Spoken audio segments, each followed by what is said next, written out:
December 2023, my family did a Christmas cruise on Discovery Princess. Here's what it's like taking kids on a cruise over Christmas. It was 7 nights from Los Angeles down to Cabo, Puerto Vallarta, and Mazatlan. We decided to get a mini suite because we wanted the extra room since all 4 of us were in one room. Here you can see it set up with the bunk beds, and it has a curtain to divide the rooms.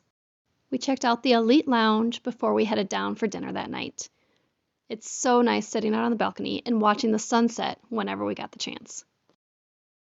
My favorite part of the ship was the piazza. There was always some kind of live music, dancing, or games going on down there.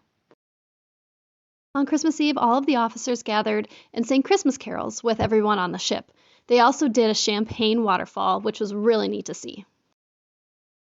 My girls absolutely loved watching these 2 dance. They were on the schedule several times a day in the piazza. Next morning was Christmas morning, and here we are opening our gifts in our stateroom. Since the cruise was our main gift, we just brought stockings along. And after we were done, we had to go downstairs and greet Santa, who came to wish everybody a Merry Christmas. Christmas was also our first port day, and we were in Cabo. We decided to take it easy and make it a beach day. That night was their Christmas spectacular show, and I don't think I have laughed so hard in so long. They did a great job with this one. The next day, we had port at Mazatlan. We hired a driver to take us around the city and stopped at many different locations. Since we had never been before, we kind of wanted to see the different highlights of the city. We stopped at the church, we saw some fire dancers, we got to go to the beach at the end, and of course, we couldn't miss the cliff divers. It ended up being a beautiful day.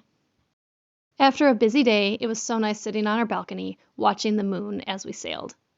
Port Day 3 was in Puerto Vallarta, and it stops right by the Walmart, so if you forget anything on your trip, you can always run there and get it. However, the highlight was the ziplining and animal sanctuary that we went to that day.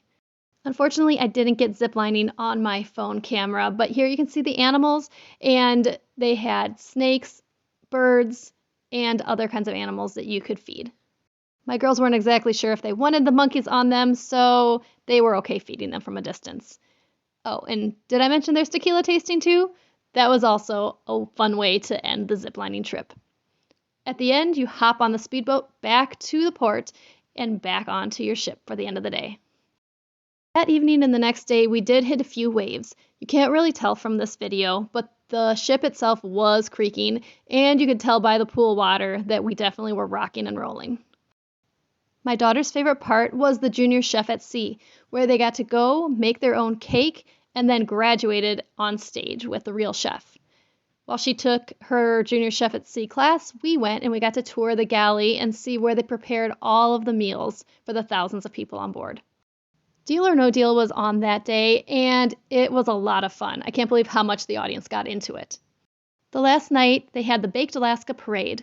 We ate in the main dining room every evening, and we were always happy with the food that we had.